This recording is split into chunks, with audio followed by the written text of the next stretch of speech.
Good morning, Stanway family. Today I am talking to you about self-esteem. If it's okay, I'm going to share a little bit of my testimony. I shared this at Shekinah, probably when we last met at church back in March. So if you've heard it before, I apologise. But yeah, just a little bit around self-esteem and how I've struggled with it over a lot of years. So I grew up in a family of four children. I was the youngest of the four, youngest by 10 years. So as a child, I suppose there was never, not I wasn't loved, but it was, kind of grew up in a house with parents of a generation there where you didn't say you loved each other. It wasn't said, I love you. And that's just the way they'd been brought up by their parents. So being the youngest of 10, my brother was probably lumbered with me to hang around with, look after me, and he probably resented it a little bit. But yeah, growing up, I probably never really felt that anybody really thought I was good enough. I was never told, that's brilliant, that's great. Sometimes I was told, oh, you're not like your brother, you're not as good as your brother's this, your brother's that. And that's probably where a lot of my problems with my self-esteem have came from. Always being told that you're not good enough, always being told that, you're not as good as this person or that person. So, yeah, I enjoyed school. I wouldn't say I was the most academic at primary school or senior school. I got by. I could read, I could write. That was the important stuff.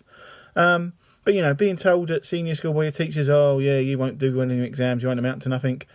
And in my mind, that made me not try. Because if that's what they thought, then what's the point? And that's what people thought about me. So, even probably from my teenage years, my self-esteem was probably, in the ground. I didn't have any. I didn't think I was good enough because I was kept being told this by teachers and other people, and I wasn't we weren't the richest people in the world, didn't have a lot of money, didn't have the latest stuff. So, again, you're not as good as other people, and that just reiterated into my mind and, really affected me for a number of years. So kind of left school and, struggled through college and a couple of years at college and didn't really get on, and then struggled, come out of college and wanted to get a job, but struggled to find a job because I didn't have any experience. So, was kind of, real battle. And, battle in my relationships with people as well. So never thinking you're good enough for anybody.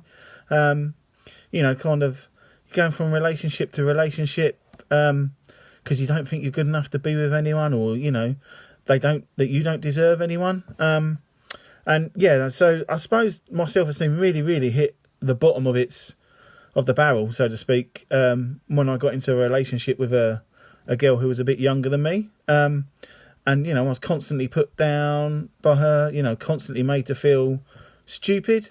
And I probably was stupid because I stayed with her for nearly 3 years. So as I spoke about at Shekinah, it became quite a physically violent relationship. She burnt with an iron. She threw things at me, she hit me, but I stayed with her because I thought that was what I deserved, because I wasn't good enough for anybody else. Stupidly, I stayed there. Things came to a head, and I actually plucked up the courage just to walk away, and I just walked away one day, and I just stopped contacting her, and, didn't answer calls, and just kind of, it was such a toxic relationship. I just needed to get out, and I found the strength to do that. But my self-esteem was nowhere, and I didn't have any, didn't believe in myself. I had a job at the time that I'd been in for a few years, and yeah, it was a good job, and, a bit of confidence, but, having constantly been knocked, my self-esteem was just nowhere.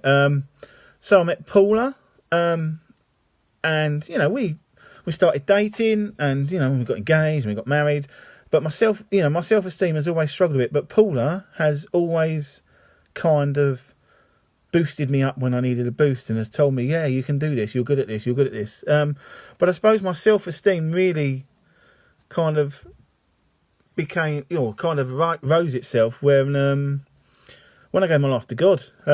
Just reading the Bible, and actually, someone had given up their life for me and sacrificed their son for me, and that just made me think, wow, that can't be right. I'm not worth it. But the more you read in the Bible, the more you realise actually God loves you, and yes, you are worth it.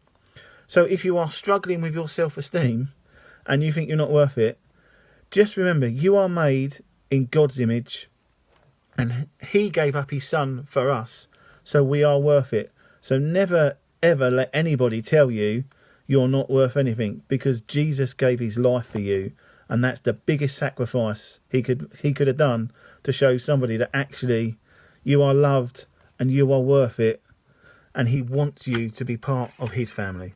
Thanks guys, I hope this helps. Bye bye.